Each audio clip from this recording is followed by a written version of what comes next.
In order to understand the concept of heart transformation, we must first define what is transformation and what it is not. Transformation is a complete change in form, a complete metamorphosis. You see, there's a difference between overhauling an existing engine and outright replacing it for a totally new one.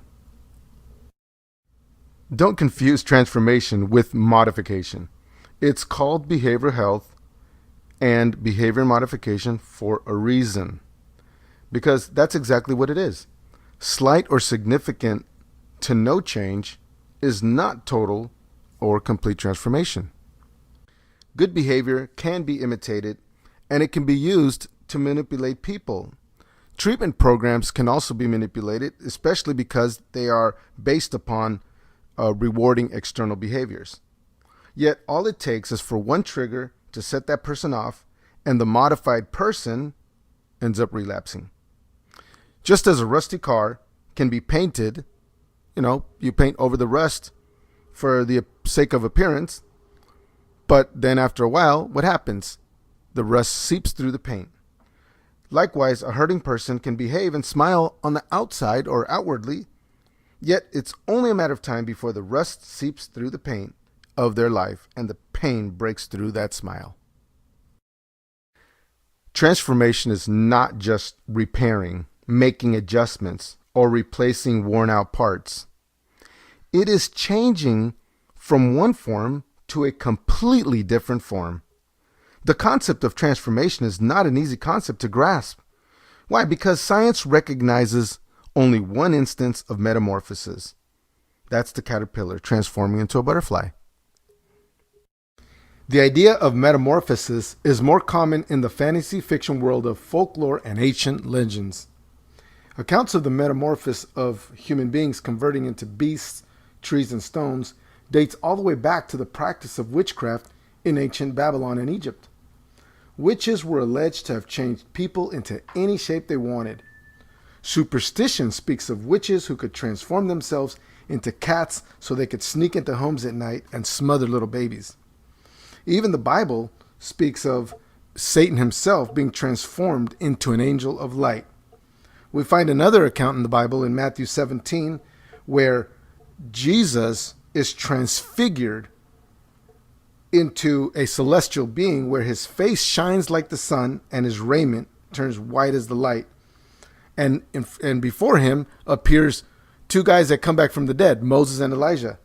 And according to the Bible, Peter, James, and John witnessed this. So these are the accounts that we have of any type of metamorphosis, whether of transformation, transfiguration, a complete change of form.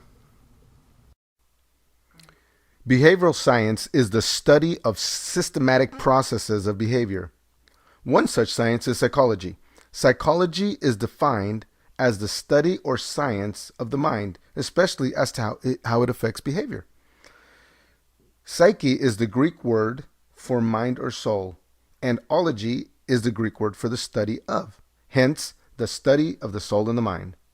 You see, the soul is the being of a human, and it's not to be confused with the physical body of the being. The Bible uses the word soul interchangeably with heart and mind. The soul is the seat where the will, emotions, and character of a person are housed. That I know of, there are only two transforming or morphing processes that pass the scientific method of observation, testability, and predictability. I know of two examples where you see metamorphosis in action. The first one is a caterpillar morphing into a butterfly. The second one is when a person has an incorrigible heart and they transformed into a loving, caring, and unselfish person. Some call this a miracle, mostly because it's not only uncommon, but the recidivism rate in the correctional system is ridiculously high, and there just aren't any statistics or cures for mental illnesses either. It's easy to conclude from the commissioned studies and psychiatric journals, as well as the absence of success stories from any national mental health or psychiatric associations, that there is no cure for mental illnesses. They do, however, use the term mental illnesses can be treated. They can be treated, but they can't be cured. Which, this is not the same thing. Treating a mental illness is not curing it. As a matter of fact, there are plenty of studies that prove the dangers when using prescribed psychotropic medication. Not to mention the growing epidemic of abuse of unprescribed psychotropic medication.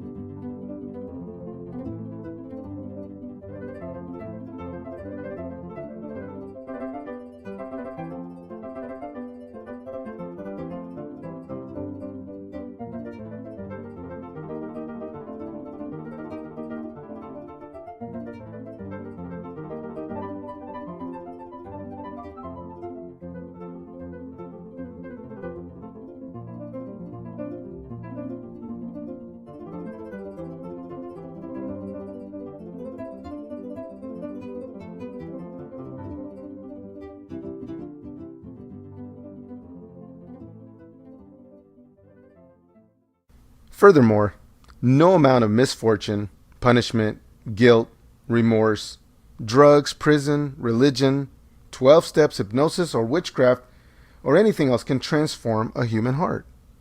There are people who have credited life change to these things, but that's only a hypothesis at best, or an assumption at worst. You see, a hypothesis becomes a scientific theory only if it is well supported by observations and or experimental evidence. A theory becomes a scientific law when it undergoes repeated testing under experimental observation, and it successfully produces the same results. But it also passes the test of falsifiability, which means that it cannot be disproved. Theoretical physicist and cosmologist Stephen Hawking states this: "You can disprove a theory by finding even a single observation that disagrees with the predictions of the theory." It was not those things that brought about the change.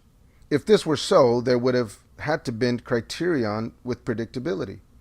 Not only that, but it's easy to poke holes at these different methods. One such falsifiable argument is this: they have to want to change for it to work. This is how they explain why, a religion or some type of system doesn't work. They just say, well, if you don't want to change, then it won't work for you. Okay, well, that is the unprovable missing link. Just as Darwin's theory has never been able to produce one transitional fossil record to date, it's practically impossible to find a troubled teenager who desires change and has the ability to perform it at the same time. If one of the criterias have to be that people have to want to change in order for a theoretical process to work, then we got a problem, since humans don't always desire to change. Why? Simply because of the unpredictable, stubborn, deceitful, and wicked heart. If someone has to want to change, then the credit should go to the person and their self-effort, not any method, system, or process. Thus, a theory that can be disputed reverts to a mere assumption. Both scientific laws and scientific theories are produced from the scientific method through the formation and testing of hypotheses. A hypothesis is an educated guess, nothing more. Experimentation attempts to predict the behavior of things that can be observed in the natural world, even if elements at work are from the invisible world. The law of gravity is a science, not because gravity can be observed, but because the results of people on the surface of the earth don't float away into outer space, and objects that go up into the air fall back to the earth. Well, God is like gravity. We can't see God or prove that he exists, but we can observe non-human intelligent design within creation.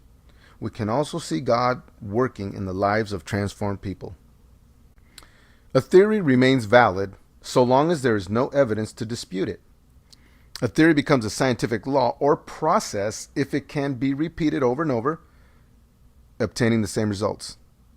But whenever a human self-effort becomes part of the criteria, consistency and predictability go out the window, especially with compulsive, emotionally disturbed, addicted, mentally ill or character flawed people.